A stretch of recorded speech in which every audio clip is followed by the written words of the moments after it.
So right now, ibablog naman natin is si Huawei Aito M9. So this is a collaboration ni Huawei and another car manufacturer in China to give you this really, really nice SUV. And available siya dito sa EcoMax here sa ADB Avenue here in Ortigas. So, ang gandang SUV na to. And it looks very classy. Okay? So, we have the dark blue color over here. And kita natin ang kanyang wheel. Looks really nice. Ang size ng gulong niya is, saan ang size nito? R22. 285/40 R22 siya. Ito nakasulat. Okay. So, may Aito logo siya dito. Hindi, more of, binabrand siya as Aito. Pero this is made by Huawei. Okay? So, it's an electric vehicle. Kita mo Chinese character dito sa likod, M9. Aito. Yan. Okay. So, this is how it looks like dito sa exterior. It really looks nice. And silver finish siya dito sa ibabaw. Then, dito sa baba. Two-tone siya, by the way. Okay. So, napupull out siya. Yan. Okay. That's how it works. And balita ko, no, may massager pa nga itong kanyang upuan, which is kakaiba, no. Effortless ang pagsara ng pinto. That's what I can say. Kasi kahit mahina yung push ko kanina, no, ayan lang. Sarili siya magsasara. Ayan. Automatic na siya. So, right now, let's take a look dito sa kanyang likod. Try na natin open, no. Ayan. One press. Okay. So, kita natin na pwede natin ihiga itong back seat, no, to give you more space dito paglagay ng mga grocery items and everything. Talagang pang family car siya. Okay, so meron pa siyang dito, charger. Okay, secret charging port. May LED dito para may ilaw sa gabi. And you have the different controls dito para sa yung mga upuan. Okay. Very spacious siya. You can control your chair din dito. Yan. Okay. So, ano din siya? Moonroof din siya. So, kita natin. And what's nice din, meron din siyang aircon na umabot dito sa likod. Which, normally mga SUV, hindi mo makita hanggang sa middle row lang. Dito, abot sa dulong row. No? So, if you want to close this, single press and magsasara na siya. Yan. Okay? So, tingnan muna natin dito sa passenger side. Okay? Ito yung mga niya. Ang dami ng controls dito na pwede mong kalikutin, no? Yan. Sobrang high-tech, no? And, ayan, fully automated lahat, no? So, be it si driver or si passenger, pwede pumindot.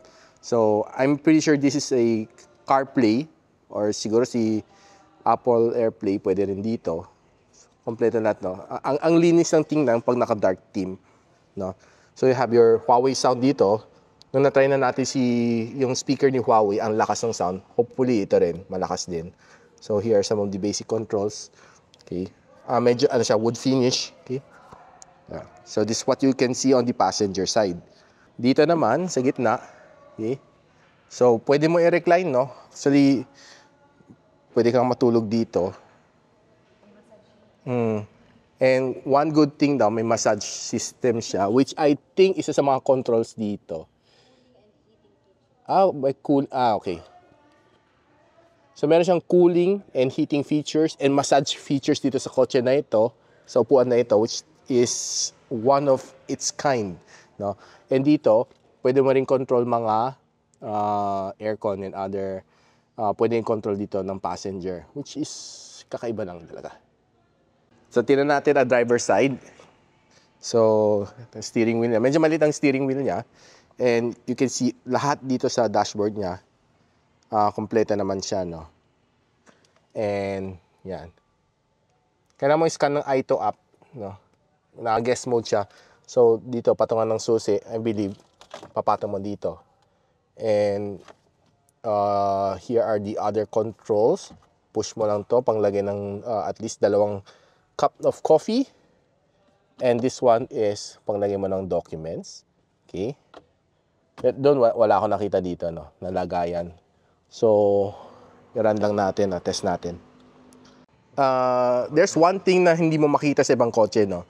Projector screen, no? Nakababa lang siya dito, no? And kanina, nagtataka ko ano yan, no? It's a projector. No? So, project lang niya dito. Lahat na papunod mo dito is kakaiba, no? Parang cinematic experience sa loob ng yung kotse. Tapos naka-recline ka, nagmamassage pa. Wala, tapos na. Huawei na dalaga ako. So, meron kang dalawang charging port dito. Ito yung nakita ko kanina sa Xiaomi. Pwede rin sa Tesla. And this is, I think, another different charging. So, ito ang indicators niya in case you want to know. So, in case na gusto mo makita yung ilaw ng kanyang headlamp, is how it looks like kung naka-high beam. No? Meron siyang tatlong projector dito sa loob.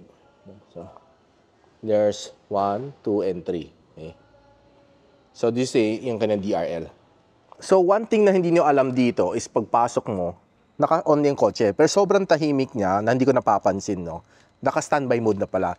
Kailangan mo mag-shift ng knob dito. Ito.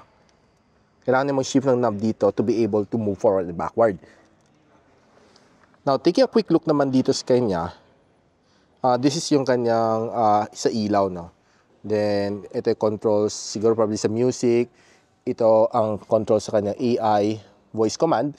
And ito naman sa kanyang dashboard. So, you see everything dito. Probably, well, hindi siya napipindot. Ito yung mga trip na meter mo. Naka-open yung trunk mo, so makita mo rin siya dito. So, makita natin guys, ano siya, this one is being powered by Harmony OS, ni Huawei. Yan. So, give you a clear look. Yan, Harmony OS 4.0.0.105. So, meron siyang bagong system update na hindi pa na-update. No? So, lahat ng controls, you can see it here. Quick controls. So, dito mo kakalikutin. Ang trunk niya, yan, everything dito, makakalikot mo. Different scenarios. Yan. What's nice dito, na pwede mo siya English. No? So, lights niya, sa cabin lights, pwede mong kalikutin. Pwede mo ibahin yung theme, no? Campfire, daybreak, moonlight, astig. No? Energy, so kita mo, ilang percent ng battery mo dito. May 96% pa yung battery. Okay. Then, you can change your different driving mode from eco to sport to custom mode. No? So, iba-iba. May driver assistance pa siya, which I think, magagalikot mo ito pang once na nagda-drive. Vehicle status, okay. Yan. Gulong. Display. Connection. Pwede siya Bluetooth, wireless, okay. Sounds yan. Malakas ang kanyang sounds, sabi. Naka-Huawei sound kasi siya. Yan. Huawei Assistant. And yan. So, what's fun dito sa kanya is parang may tablet ka na nakalagay dito. No? So, which is pretty good din for the passenger na gusto magkalikot na. So, yan, sobrang linis niya. Definitely a winner pag bibili ka ng kotse na. Though medyo pricey siya at 8 million pesos. So guys, nakita nyo na kung anong capabilities na kaya gawin nitong Huawei Aito M9 na SUV, which is a EV, electric vehicle. So if you want to check out one of these, punta lang kayo dito sa Ecomax here sa ADB Avenue here in Ortigas. So I'll see you on our next vlog. So hopefully Tesla na next ita-try natin. See you there!